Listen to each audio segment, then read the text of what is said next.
चलिए स्टूडेंट्स, आज हम करेंगे क्लास 10th मैथ्स का चैप्टर हाइट एंड डिस्टेंस का एक्सरसाइज 9.1 का क्वेश्चन नंबर फर्स्ट।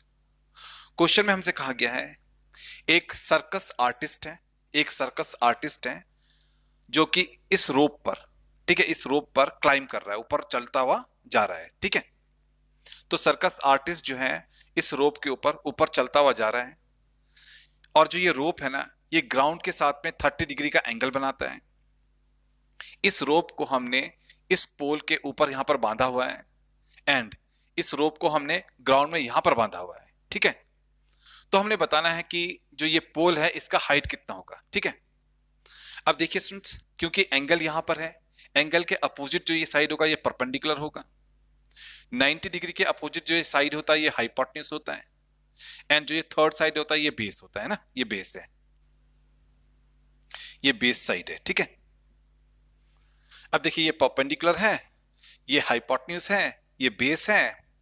अब देखिए हमें यहां पर हाइपोटेन्यूज गिवन है एंड हमसे पोल का हाइट पूछा गया है, तो हमसे परपेंडिकुलर पूछा गया है, यानी कि हमें हाइपोटेन्यूज गिवन है एंड हमसे परपेंडिकुलर पूछा गया है। तो हमने हाइपोटेन्यूज एंड परपेंडिकुलर का जो रिलेशन वाला ट्रिग्नोमेट्रिक रेशियो होता है वो यहां पर हमने लेना पड़ेगा। अब देखिए हमें पता है कि जो साइन होता है वो होता है P अपॉन एच, कॉस जो होता है वो होता है B अपॉन एच, टेन जो होता है वो होता है P अपॉन बी। अब देखिए यहां पर हमें हाइपोटेन्यूज गिवन है ना, ये हाइपोटेन्यूज गिवन है, तो हमारे पास में हाइपोटेन्यूज है और हमसे परपेंडिकुलर पूछा गया है, इस पोल का हाइट पूछा गया है। देखिए साइन में हमारे पास में परपेंडिकुलर भी होता है, हाइपोटेन्यूज भी होता है, तो हमें यहां पर साइन लेना चाहिए। ठीक है, तो हम लेंगे साइन। तो हम चलते हैं इस राइट ट्राइंगल एबीसी में, तो लिखते हैं इन राइट ट्राइंगल एबीसी, है ना, हमने राइट ट्राइंगल एबीसी को यहां पर लिया। अब हम लेंगे साइन, साइन हम लेंगे 30 डिग्री, क्योंकि यहां पर एंगल जो है वो 30 डिग्री का है ना, तो हम लेंगे साइन 30 डिग्री।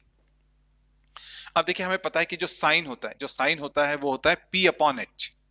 अब देखिए एंगल यहां पर है तो ये P है, परपेंडिकुलर है, P हमारा AB है एंड H हमारा AC है, तो P अपॉन एच हो जाएगा AB अपॉन AC, है ना। तो साइन 30 डिग्री हमारा हो जाएगा perpendicular AB upon hypotenuse AC, है ना। अब देखिए स्टूडेंट्स, जैसा कि हम अच्छी तरीके से जानते हैं साइन 30 डिग्री होता है 1/2। आपने याद रखना है कि बिना ट्रिग्नोमेट्रिक टेबल को याद किए हुए आप ऐसे क्वेश्चन को सॉल्व नहीं कर सकते, तो इसलिए आपको ट्रिग्नोमेट्रिक टेबल तो अच्छी तरीके से लर्न होना ही चाहिए। ठीक है, अब देखिए यहां पर है साइन 30 डिग्री, साइन 30 डिग्री होता है 1/2। अब यहां पर है AB, AB जो है वो हाइट ऑफ पोल है जिसे अभी हमने निकालना है, इसको हम एज इट इज यहां पर नोट डाउन करेंगे AB को। अब देखिए यहां पर है AC, नीचे यहां पर है AC, AC है हाइपोटेन्यूज जो कि हमें गिवन है 20 मीटर, तो AC की जगह पर आएगा 20 मीटर। ठीक है, अब हम ऐसे क्रॉस में यहां पर मल्टीप्लाई करेंगे, तो 20 बन जाए, यहां पर हो जाएगा 20 मीटर भी है आगे, अपॉन में 2 तो है ही है, तो हमने क्रॉस में 20 को 1 के साथ में मल्टीप्लाई कर लिया, नीचे 2 है, नीचे 2 लिख लिया एंड राइट हैंड साइड में हमारे पास में AB तो है ही है ना। अब 2 से 20 को डिवाइड करेंगे तो आएगा 10, तो यहां पर हमारे पास में AB कितना आ गया, AB आ गया हमारे पास में 10 मीटर, तो ये AB आ गया हमारे पास में 10 मीटर और यही तो हाइट ऑफ पोल है ना, ये तो हाइट ऑफ पोल है, तो यहां पर हमने हाइट ऑफ पोल निकाल लिया, तो हमारा हाइट ऑफ पोल यहां पर आ गया जो कि AB है वो आ गया 10 मीटर। तो ये आ गया हमारे फर्स्ट क्वेश्चन का final answer. I hope students आपको ये क्वेश्चन अच्छी तरीके से समझ में आ गया होगा। अगर आपको ये क्वेश्चन अच्छी तरीके से समझ में आ गया तो प्लीज आप इस वीडियो को लाइक कीजिए, शेयर कीजिए, हमारे चैनल को सब्सक्राइब कीजिए। हम आपके बुक के जितने भी इंपॉर्टेंट क्वेश्चन हैं एंड बोर्ड एग्जामिनेशन में जो क्वेश्चन आ सकते हैं उस टाइप के क्वेश्चन का सोल्यूशन जल्दी से जल्दी भेजेंगे। तो मिलते हैं नेक्स्ट वीडियो में।